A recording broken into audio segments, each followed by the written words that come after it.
Okay, ladies and gentlemen, I'm gonna try and wait for another probably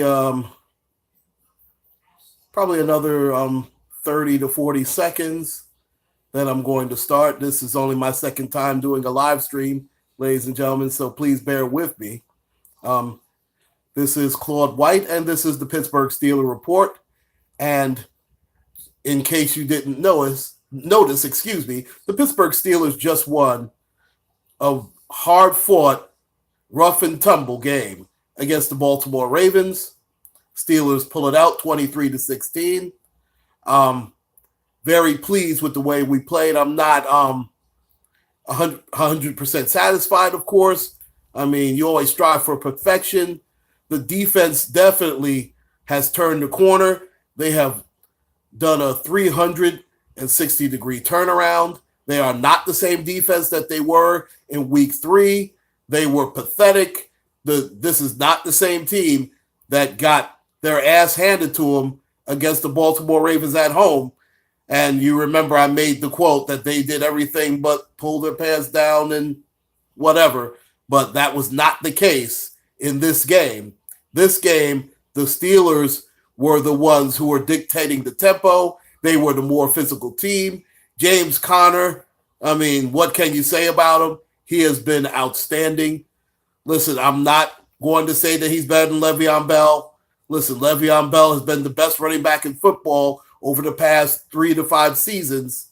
There's no question about that. But Conner, this is closer to what Steeler football is all about. I mean, I like that he is decisive. He sees the hole. He hits the hole. There's not a lot of dancing. And listen, you know how I feel about Le'Veon Bell. Listen, he deserved his money. I don't knock him not one bit for what he's doing. I think, again, that it was a slap in the face by Marky Pouncey and the other guys in the locker room trying to they've disrespected this man. But I digress. This is not about him right now. And as I mentioned before, in my opinion, I do believe that Le'Veon Bell will never play another game for the Pittsburgh Steelers. You can count on it as far as I'm concerned.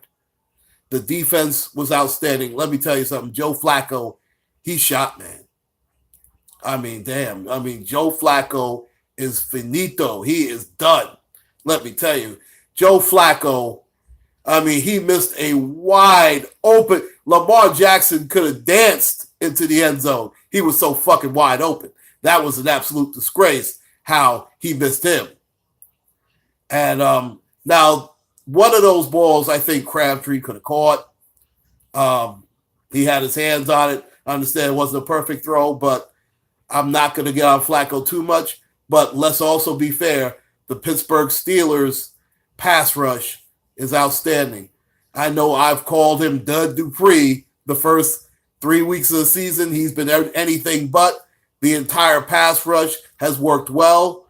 I mean, Cameron Heyward, what can you say? He is an all-pro. He is one of the top. He's easily one of the top 10 defensive linemen in the sport. He has played superior football. He really has. Now, it doesn't always show up in the stat sheet, but if you look at Stephon Tuitt's sack near the end of that football game, that was caused by Cameron Heyward. I mean, he took 2 guys on the inside so Stephon Tuitt could come from the outside and get that sack. He was tremendous today, but Dupree, I understand that he caught. I mean, and you're going to do that when you're an edge rusher like Dupree. Once in a while, you're going to be caught off sides. I can live with that. The secondary, let me tell you something. Joe Hayden is the MVP of the Steeler defense. Now, I understand that Heyward is their best player on the defense, but that secondary is totally different. Ever since Artie Burns took a seat and Cody Sensabaugh has started, they have been a different defense. And I'm telling you, Joe Hayden healthy, Steelers are a top 5 defense. Joe Hayden's out, the Steelers are bottom 5 defense. I mean, the proof is in the play. There's no question about it. I mean, Edmonds is actually doing a pretty decent job as well. Mike Hilton has been tremendous. I love the way the Steelers secondary is playing. Burnett, I mean, I'm telling you, it's not quite to where it once was when we had Ryan Clark and, of course, the great Troy Polamalu. And I don't think it'll ever, let's face it, it'll never be that way again. First off, the NFL won't allow you to play like that any fucking more. But they have really turned the corner. I am very proud of the way that the Steelers secondary has played over the last 4 weeks. They have been tremendous. Let me tell you, the linebacking core, you know what's so crazy? All of this is done without Vince Williams for the most part. They have been tremendous. Listen, TJ Watt is more than JJ Watt's little brother. He has played very well. I have to give him a tremendous amount of credit. But Dupree has really stepped it up. I like the way that John Bostic has played. He has been tremendous. The Steelers are a totally different football team right now on defense. Now, the offense, they might not be as explosive as they were the last 3 seasons, but I'm telling you, that offense is much more efficient. This is the way the Pittsburgh Steelers play when they win Super Bowls. I mean, look it up, go anywhere you want, especially the last 2 Super Bowls with Mike Tomlin and before that, Bill Cowher. And before I hear, oh man, well, Mike Tomlin's been winning with Bill Cowher's guys. I mean, he's a rah-rah coach. Mike Tomlin is proving how great a coach he is. And I told you on the last Pittsburgh Steelers report, and if you notice, I haven't done a Pittsburgh Steelers report in a while. If you noticed, I told you that the Steelers were going to run off one of those 4 to 5 weeks in a row where they win games, and they were going to be right back at the top of the South. I told you guys that. See, I don't panic. Listen, this is how Mike Tomlin, and if you know anything about Mike Tomlin and the Steelers, this is what they do, okay? They use the first 2 to 4 weeks as a litmus test to see what type of team he has, and he makes adjustments from there. I knew that was not going to be the same Pittsburgh Steelers team. And let's give the Steelers a lot of credit. Now, I understand the Ravens are not a great offensive team. I get it. I totally do. Listen, Alex Collins couldn't run the football. When the Steelers are a run-stuffing team, they are a dangerous team. And I guarantee you, none of the teams in the AFC want to see this Steelers team in the playoffs. They are a much more physical team than they were at the beginning of the season. They have been absolutely tremendous. And I'm gonna tell you, a lot of this does, as crazy as it sounds, and listen, I like Le'Veon Bell. I'm a fan of his. I understand I was a little harsh on him in the playoffs against Jacksonville, but listen, I understand that was the Steelers defense more than the offense, and he just drives me crazy with that fucking dancing, but he is the best running back in the league when he plays. And I understand that he needed it. Listen, he wanted to get his money, and this he felt was the best way to do it. He was sabotaged from within. But that being said, the Steelers' identity, listen, James Conner is closer to the Pittsburgh Steelers' identity than Le'Veon Bell is. That's just a fact. I mean, whether you want to accept that or not, listen, that's just the way it is. I mean, James Conner, I'm not going to say he's Franco Harris. He's a lighter version of, you know what? Obviously, he's not the bus. If you guys remember Deuce Staley, who was only on the Steelers for a short period of time, he actually made most of his hay with the Philadelphia Eagles. But if you remember, in Roethlisberger's rookie season, Deuce Staley ran the ball very similar to the way that John Conner runs the football for the Steelers right now.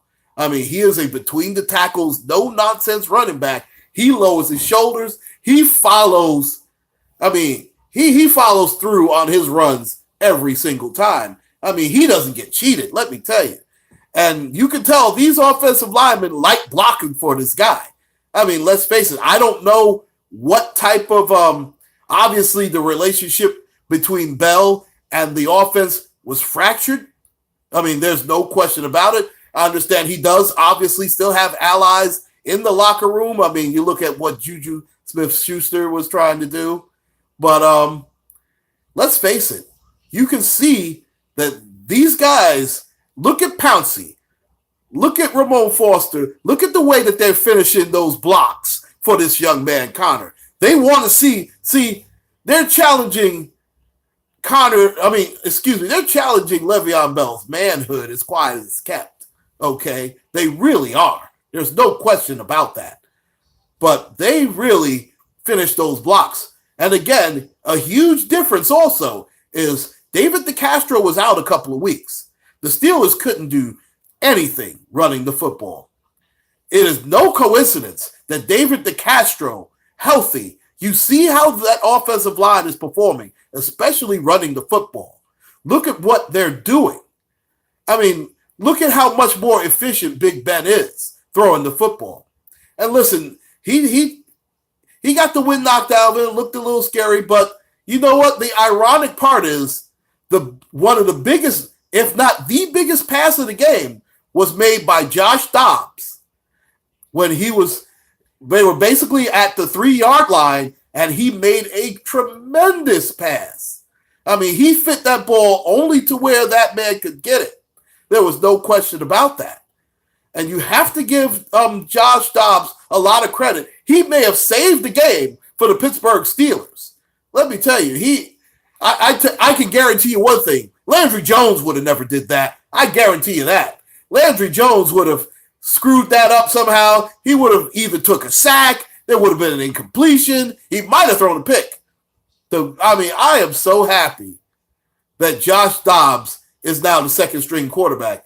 And I'm telling you, the way the Steelers are currently constructed right now, I mean, Dobbs is a tough guy, and he knows how to run the offense now.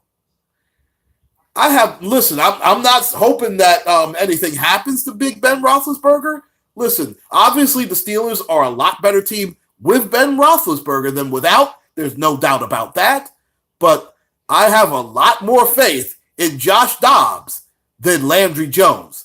Now, I understand that might not be saying much, but Josh Dobbs has some ability.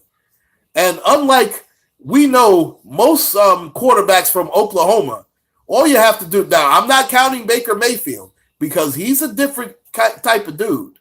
But you look at Sam Bradford, you look at Landry Jones, those guys are not exactly top flight NFL quarterbacks.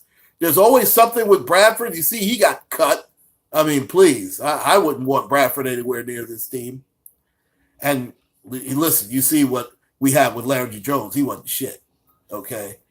But this guy was brought up in that SEC where he had to face Alabama and those type of teams, and he's been forged in steel, so to speak. So I have no problem with Josh Dobbs at quarterback, if need be, in an emergency, if we have to use him for like 2 or 3 games. But thank goodness that Big Ben Roethlisberger was fine and ready to go. That was a big-time pass that he threw to Jesse James. That was huge. Listen, the Steelers, I'm telling you right now, the way the Steelers are playing, I would not be shocked. And I understand that there is so much more football to be played, and the injury bug is real. There's no question about that. This is more of a war of attrition. I mean, you have to play well and try to avoid the injury bug because, as you see today, we're always one injury away from the season being over. Now, it would have been totally different if Big Ben has separated his shoulder. We remember years ago how that cost the Steelers against the Denver Broncos when Antonio Brown got knocked out of that game. Le'Veon Bell had torn his knee, and remember D'Angelo Williams was also hurt, and they had to rely on guys like Fitzgerald Toussaint and Jordan Todman running the football in the playoffs against the Denver Broncos, who were the eventual Super Bowl champions that year. Listen, I do believe that the Steelers would have made a run if those guys did not get hurt. But unfortunately, The injury bug, as I mentioned, is a real thing. The NFL is so much more a war of attrition more than any other sport in the world. There's no doubt about it. I mean, let's face it. But I have to give the Steelers huge points today. They did a tremendous, tremendous job in Baltimore. And the Ravens defense, they had no answer for John Connor. They just didn't. I mean, Connors, he is just tremendous. And I'm telling you one thing, Jimmy Smith, I mean, he holds and holds and holds. You could tell the refs, low-key, were trying to give this game to they kept the Ravens in the game. They gave the Ravens a touchdown. I mean, let's just call it what the fuck it is. I mean, that was an absolute disgrace, that pass interference call. I mean, come on. Jimmy Smith is holding about 88% of fucking time in the game. And they didn't call shit on Jimmy Smith. It was disgusting. But the Steelers persevered, and they won this football game. Now, they play again Thursday night against the Carolina Panthers. Now, I'm going to be honest. I don't think the Steelers are going to win this game. I understand they're at home, but playing on a short week after playing the Ravens is never a good recipe for this team. And as far as I'm concerned, it's almost a throwaway game for the Steelers. I could see the Steelers losing this game.